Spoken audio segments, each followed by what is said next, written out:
Why would I record and like make it official? Recording a podcast? How dare? I mean, I know Yeah. this started from us just bullshitting on the phone, but like, I feel like there's maybe a point if we're gonna do it all officially. Yeah, I kind of don't feel like doing it again, like fucking Tommy Knocker. And what was that we did that for? The stand? Yeah, it was one of the ones in the stand. Yeah. It's that basically ever since I switched to Riverside. I was happy in my little anchor corner. It was Right. easy. Everything worked when it was supposed to. But hell, I'm like all lost. I'm up the Riverside without a phone. Yeah, it was pretty bad. From a Buick 8. So, everybody ready? I'm ready. I might say end the podcast in 40 minutes, whether we're done or not. So just play along, but don't go. All right. I guess it depends on how long we're going to talk. But it was like 250 pages. Yeah. In my book, it was 203. But yeah. So you got off easy. You have big words. I don't know what my hardcover actually is. The chapters are so annoying. I can't tell what chapter is what. I know. When you Oh, I don't think so. when I first looked up the instructions, I was like, wait, they're all called Now Sandy. I know. When I was trying to figure out where to stop, I was like, stop it now, Sandy. I was like, well, that doesn't help. So I had to say like the one that starts with the sandwich. And reading it was kind of confusing too, because he keeps. Well, I remember the first time I read it, I was all in, and I think for a weekend or for like a day, I did nothing else except read that book. Oh, I get that because, well, one, it's a quick read, and then two, it has me interested. Like, it gives you just enough information, but not too much. So I'm like, well, what is that thing in the corner? Like, what's happening right now? Yeah, I'm definitely more hooked than I was in Tommy Knockers for sure. I agree. It's almost what Tommy Knockers could have been if it was a little more refined. Well, I was just thinking it's kind of a great choice that we read this right after because it reminded me a lot of Tommy Knockers. Yeah. It kind of did. It had the same feel. Like, I don't know. I feel like we say it too much, but it's like classic small town Stephen King. This little troop against the world. I mean, a lot of the things wouldn't work, but I like, the horror's great, but I like the weirdness. I think more than anything else. That's what really. The mystery. Yeah. Oh yeah, well that's one of his famous lines, right? Good book doesn't divulge all secrets at once, something like that. Half the time, I think it's also because he just doesn't even know. He's like, well, I'm going along with it just like you guys. That's also true. He can't tell you where it's going because he doesn't know until he starts writing it. So we have. So has anybody read Christine? No. Well, just so you know, it's about a haunted car in Pittsburgh. I knew that much, and I figured that's why you brought it up. Isn't there also the one about the truck? Can't remember what that's called. I hope that can get recorded. Maximum Ride or something? Oh, yeah. That's a story called Trucks in, I think, Night Shift. Is it not about an evil car or an evil truck? Well, it's more about all the cars turning evil and taking over the world. Oh, okay. But they can't fill their own So gas what the tanks. Disney movie would be if it was horror? What'd you say? What was that? That's a good point. Cars? At night. Yeah. Something. Yeah, Yeah, well, see, but they can't pump their own gas. They're not that smart. So they need the humans to do it for them. So they're like enslaving the humans to pump their gas. Interesting. I think it was Stephen King's directorial debut. It's a horrible movie. I don't want to spend too much time on that. Emilio Estevez, I'm pretty sure he was coked out during the whole thing. But it's all AC/DC soundtrack, so that part's good. I did really like the part where he said, like, it looks like a Buick 8 because it has to look like something. And that reminded me a lot of Pennywise. Yeah, I thought the same thing. I like, forgot. I'm going to send you guys a picture. I meant to do it before this started. There's a Final Fantasy game that I play, and this bat, it's not a bat. Every time he mentions it, I picture this thing. So does it have one eye? Yeah, it's like wings with a big eye in the middle, and it flies around. Yeah, I've been picturing a Pokemon. Same here. Yeah. That's what I was going to say. I don't know what the hell happened to this guy in Pittsburgh, but clearly he doesn't like cars in Pittsburgh. I know, this story felt a lot more close to home. I was like, Amish country and all. Yeah, I thought I was in Amish country. I didn't realize that they were like out west as well. Yeah, well, they're definitely both. I guess Mennonites are what you guys have, because I've driven past the horse and buggies a lot. Every time I see an Amish in a car, I ask my wife what's going on, and she says they're Mennonites.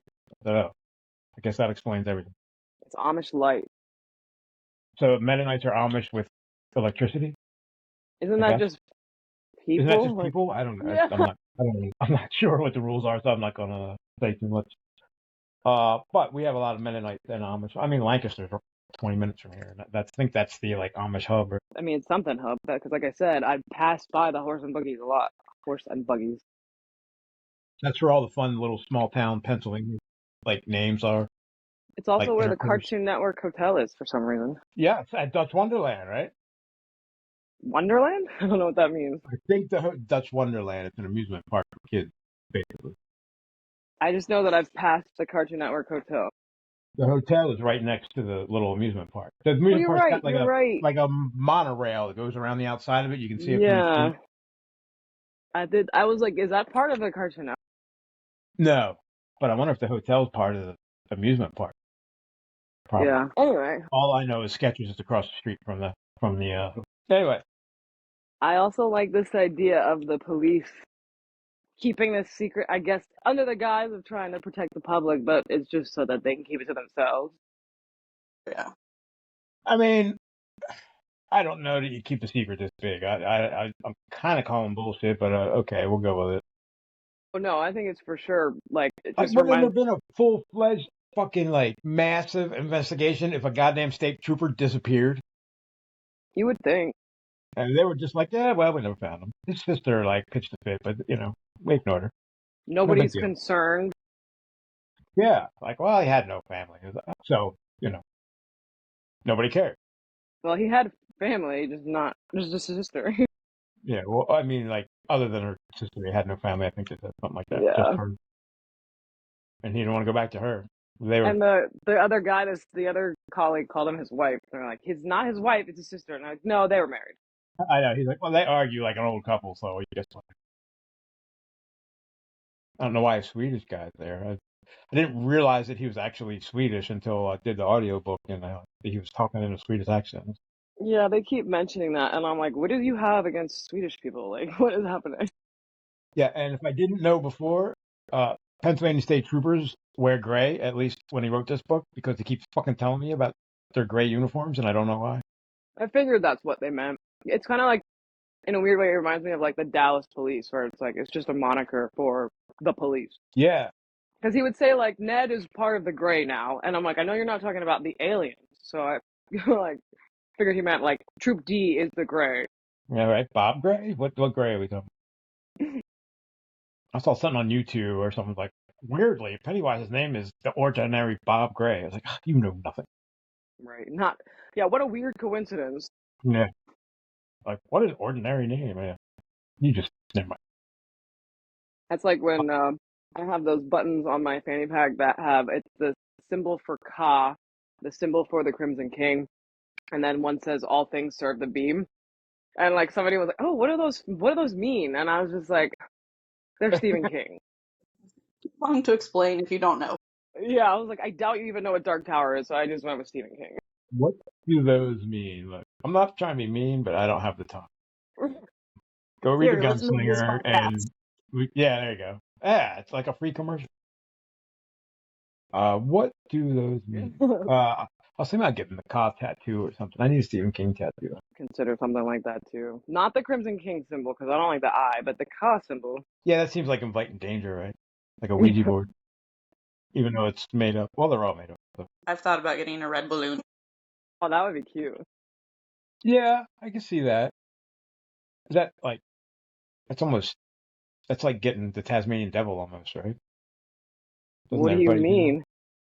I've never seen anybody with the Tasmanian devil tattoo. Oh my God. So when I was like I think that was a bigger 21, thing in like the 90s. yeah, when I was like 21, in my 20s, everyone in the world had a Tasmanian fucking devil tattoo.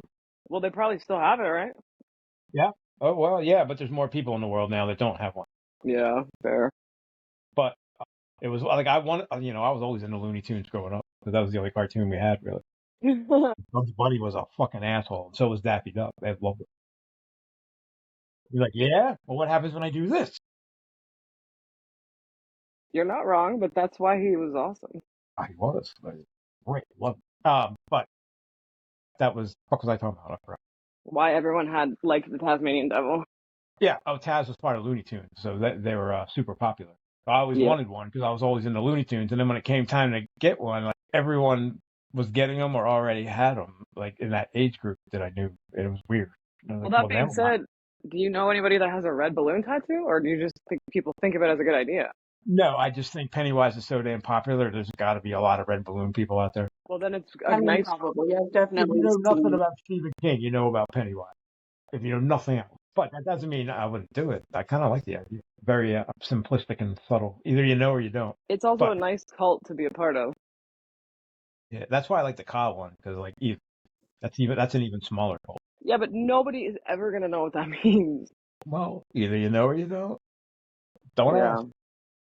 Every Don't time I ask them. meet somebody who's like heard of the Dark Knight, I'm like, "You've heard of it?" And they're like, "Yeah, I've read it." And I'm like, "You what?" Like they got shot or something. More than once. I don't know why. I never understood it. We've talked about it. If you're a fan, why wouldn't you be excited instead of intimidated? We You don't have talked to. about it, and Allie and I have both been in that position ourselves, so I can understand. Yeah, I guess it's just because you're looking at the whole thing at once instead of just you don't have to commit to reading 7 books or 10 books Mm-hmm. or every book he ever wrote, depending on how you look at it. All right. Well, I'm yeah, but if starting. you're a fan and you also, if you start a series, you don't want to stop it. So it's kind of like you either take on all of it if you're a fan or none of it. Exactly. Yeah, I also never had that perspective because I waited the fucking years between books, so I never had to look at them all at once like that. Anyway, this trunk kind of feels like Todash, or on the other hand, it also feels like Altair 4.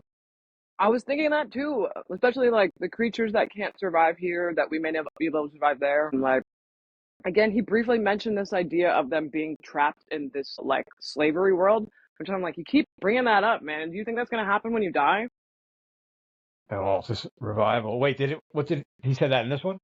Yeah, it was like a brief mention of like he had a flash of people working. I called it like mill work or something. I'll have to see if I can find Yeah, it. I remember it, but I don't know where it was.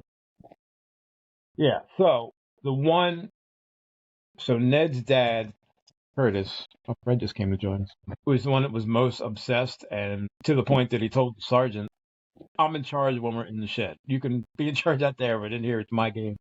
Well, that I took because he's the one that's been studying dissection for all these months and practicing.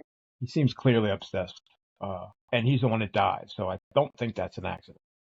Well, he kind of flat out says that at the beginning. It's like the Buick 8 killed him. I'm like, all right, so how? Yeah, right. So now let me tell you about the Buick 8. Right. I always thought the title was strange, From a Buick 8. I didn't even. What's a, I didn't what's a quite Buick 8? get it when he explained it. Yeah, I guess we should start there. Is that a type of car? I mean, engines, old, 50s cars, I think had 8 cylinders. So you would say, but you wouldn't, I don't know, maybe in the 50s they said it that way. I got a Chevy 8. I got a Buick 8. Like I think I I mean, got a Ford aside, 6. I don't know. I didn't even actually think about that aspect of it. Like we don't call cars Buick 8, but I Right. was just thinking of the from a Buick 8, where it's like it's not that car, but it's like from that car. You should have spelled it ATE. That would have been cooler. Yeah. Yeah, I don't. I was like, what is that? Yeah, the title always tripped me up. Or is it like everything that's happening is from the Buick 8? The Buick 8, everything that's happened. Yeah, there's some double entendres going on. Yeah. I mean, the That's kind of Buick 8 true. NS. It's like it could be like a poetic title. It's like from a Buick 8. And like 8 Yeah, what? I can picture like a belch. Yeah. I always thought 8 was like the cylinders it had or something. Well, that's why he's Yeah, saying it's kind of a double entendre. Yeah. I think that is what it is, but to me, that's a weird way to say that. I've never heard it referred to that way. What kind of car you got? I got a Chevy 6. What do you got? Buick Yeah. 8.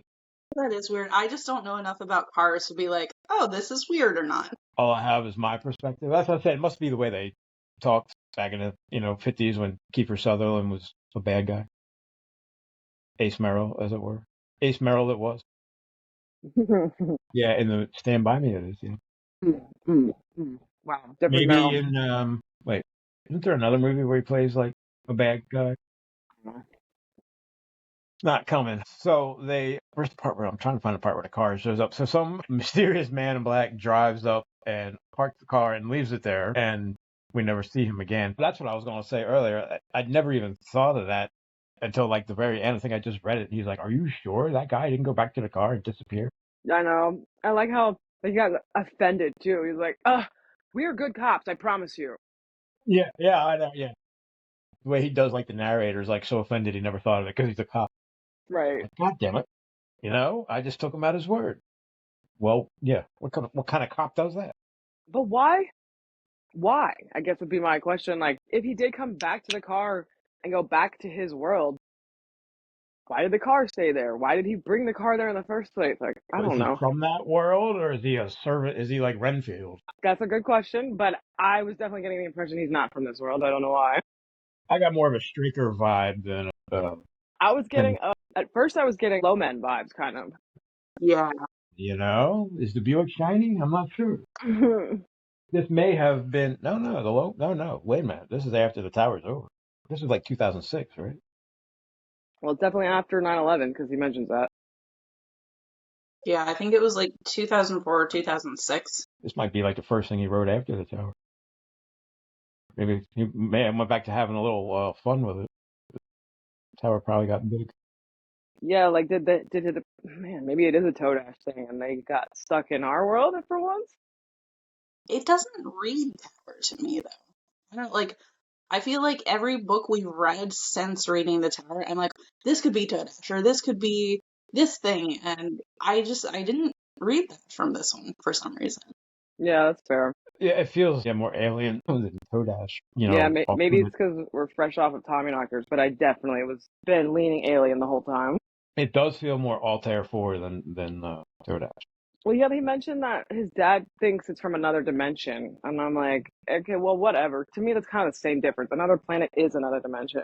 You know, I think I read that this morning, and I was thinking about that. When you say other dimension, that just means like like a hole in space that you can reach into, and which is basically a shortcut across the universe, kind of like a wormhole. So it's Exactly. technically the same dimension. It's just a shorter way to get there. But is it the same universe? I was going with yes if you look far enough, but I don't. Nobody's got that ability. Yeah. The universe is fucking big. And also, it was giving me a little bit of like the energy of not like Callahan when he finds the other world, because it's like the car, but it's a lot different than our car, except for the fact that it's different than any car because no car could drive like that. The Takoro spirit. Well, right, like the way they're describing it was like similar, but it's not quite from here. But then I feel like even the Takara Spirit, if you looked inside, like the battery would probably be hooked up and stuff like that. Yeah. Be glowing green. Yeah. Wait. So what? Oh, the Buick 8 was not. Could they? Did they ever? Is it drivable? I guess nobody ever thought of that. Well, they can't turn it on. The key doesn't turn the car on, and like, how else would you try to drive it? I don't know. Jump it. I don't know. Well, the battery's not hooked up to anything. I don't think that matters. Maybe. Um. It doesn't seem like you can spend too much time in close contact with this car. Yeah, I don't Yeah. think we know why. Yeah, it's definitely not by yourself. Oh, that's a great point, because you're going to disappear if you're by yourself. Right. Like all these guys are like excited and scared because they're cops and they want to investigate. Like, I guess I'm not going to be a good cop because fuck that. Right? I don't really care what it is. I'll look from back. You let me know how it went, and if I never hear from you again, I'll know. Yeah, I'll observe from the safety of my desk. Yeah, I'll be out. And we got cameras now, so I'll be over here with my zoom lens on my camera watching. Yeah, it I'll makes be a able to lot show more them the sense. minute you disappear. Makes a lot more sense that this was written in like 2006, because I was thinking that when he was talking about recording it, I'm like, what difference is that going to make with your grainy footage? Like, but I'm like, okay, it's probably not that bad. Well, if it's grainy, then the aliens will show up, or Bigfoot or something. That's the only It's way true. That's the only way they can show up. yeah, they can't be seen in normal. This entire country is covered in CCTV, but we'll never catch anything and hide it. That's why all those Monster Quest shows on the History Channel suck, because, none of them are real, so they never find anything. No, it's like watching Ancient Aliens. You don't watch it to learn anything. You watch it for the entertainment. Oh, yeah, they're more fun, though. They're like, what if some, like, wild shit out of left field? And you're like, that would be fun. I was like, but ancient astronaut theorists. Like, wait, that's a thing? I can have that title? Yeah. Can anybody be an ancient astronaut theorist if you just make up some shit and have some crazy hair? I mean, anybody can put a title card over your face on a TV. The one guy's name is, never mind. He's got our last name. It's Chris. So he's got Chris's name. So That's hilarious. Yeah. Yeah, I'll show you that one Is time. he Like an when you ancient watch The alien Unexplained, theorist? you'll find him. It's what? Is he an ancient alien theorist as well? I think so. Do you know the guys that are on there? He's like always with the guy with the what's his name? David Childress. He's like the old guy with the Yeah, the white glasses. beard. Yeah, he's always shows up like before or after that guy when they're talking to people. I haven't watched it in a long time. Ever since they got me, I'm like, damn, all that information I thought I learned. Yeah, well, there's one with Dan Aykroyd now called The Unbelievable. So like they got all kind of like fun, like The Unbelievable is almost like 1,000 Ways to Die. It's like a bunch of dumb people. Yeah, but when I was younger, I thought that show was real too. I did too when it came out, and then I was disappointed. I was like, wait, they made that up? It's not nearly as cool. I I mean, mean, it's probably better that way, but it's probably actually way better that all those people aren't that stupid. But, I like to think that evolution has gotten us somewhere, so there are stupid people out there who die in stupid ways. 1,000 of them, as it were. Anyway, I don't even remember the hell I was. So, right. The car's got no odometer on it, or no miles on the odometer, yet the guy drove it there. I don't think he bothered. I was just gonna say it can't get dirt on it, like even the gravels from the I know. gravel I won't wish stick in the tread of the tires. he wishes. I wish I had tires. Well, that's what he said. He's like, if you could patent that, you'd be rich. Probably a like fucking force field. It's probably a Tommyknocker gadget. Yeah, that's kind of what I mean. Look for I the don't really green fucking. understand the point of that, and it also, like, it didn't stop dirt from coming into the car when the other guy went in. So it's like, what is the point? I don't really understand. Like, is it I just to mean, give? gerbils aren't exactly neat and tidy. Well, that too. If they're inside a cage, would they still get things dirty? Yeah, I think it's just supposed to be like a pristine car and always going to look, but it doesn't look pristine, right? Well, it didn't. It didn't. It's Maybe. the dark side. Yeah. Yeah, I don't know. Maybe it was used to. I don't know what the fuck the point of the tires is, honestly. It's not just the tires. I mean, the whole facade of, like, or not facade, the fact that it doesn't get dirty. It's like it doesn't want it to ever look like anyone else was driving it unless one of you touches it. But it's like, why? Who cares? To not leave evidence? Why did the guy? I guess he had an idea and he wasn't going to bother too much with the why. This is what it is. Yeah. So, Yeah. let's get a man in black who may be working with aliens, may not know what? be, and he can drop the car off. Maybe it's the fact that, like, it's not technically a car, so it's just part of whatever this being's, like, protection is. What being? The Buick 8. I think it's more of a portal or a doorway. So far, like. Okay, well, whatever, this device, but it's not a car. No. So nobody. It has to look like something. Right. Which makes me feel oogie. I wouldn't even go anywhere near that thing if it's, if I thought it looked like a car because I wanted it to. Yeah, what else could it do because you Yeah, wanted what does it really look like? What does Pennywise really look like? Oh, yeah. the whole spider thing he mentions again. So I'm like, yeah, we get it. You're afraid of spiders. Stepped on a spider once, and that's when I found out that they carry eggs on their back. Yeah. They fucking went everywhere, and I was like those cops. I took fucking a shower till my skin was fucking pink. I mean, just reading that part, that made me think of that. I know that's happened to him because that's exactly what he was describing. Gross. Oh, and you get all like, and then you start feeling them everywhere. Like, did he crawl up my leg when I stepped on it? So he's trying to say it's like a spider, basically. Yeah, but I mean, yeah, that was a spider thing that he was describing. I just pictured like little eyeballs fucking walking around. But they weren't. They were like I couldn't decide if they were alive or not. They got the hell out of there, just kind of left them there. And I was They like, well, couldn't wait. decide or not. Yeah, I'm like, maybe, I like how all the cops ran away like little girls. I'm like, oh, okay. I mean, Was it Sandy that was screaming into I have to hysteria? imagine the smell at that point is just also just overpowering. Like it all, like I would throw up easily. But I guess I'm At not a first, cop. he's like, it just smelled like old cabbage and peppermint, which isn't that bad on the surface. I'm like, ew, no, That I don't smells want ew. awful. Yeah, yuck. That's like spraying flour stuff to cover up poop. Like, ew. It is interesting that it keeps mentioning peppermint too. I'm like, okay, cool. Yeah, like, I guess. I don't know where he got that. Cabbage and peppermint. Like, it sounds like a bad Christmas dinner or something. But yeah, at first, he's like, it's just old cabbage. But I'm like, no. And by the end, they're like, oh, the smell was overpowering. Like, yeah, it doesn't take long. And by the way, you're like cutting into a body that's been decomposing, what, for a couple days now, right? Yeah. That's not going to smell good. But it sounded like it was a couple of weeks, not days. Yeah. Well, that's even worse. Yeah. Like, even though it's not human, that's still gonna be. Ugh. I kind of like how Sandy at one point was like, what is the point in trying to learn anything else when we don't know anything about what we find anyway? He was like, let's get out. And they were like, they didn't even bother fucking acknowledging him. Like, he was just, lucky he was even included Right. or unlucky. I think he said that, like, it was like Curtis didn't even hear him or something. But yeah, Sandy's like the guy telling the story. He's like the now narrator, Yeah. not like, and then like the perspective. It goes like it switches times and then it switches people talking in the time. So it keeps taking me a minute to get my like bearings when they switch chapters. But then I'm like, yeah, I'm fascinated by the story. I feel like I'm I used kind of to want it to know. by now because he does this. I mean, we've talked about that. He does the storytelling and a storytelling and a storytelling. So I'm like, yep, I got it. All right, we're back to the kid freaking out about his dad in the car. Yeah, so all this is based around this kid's dad got roadkill, as they said.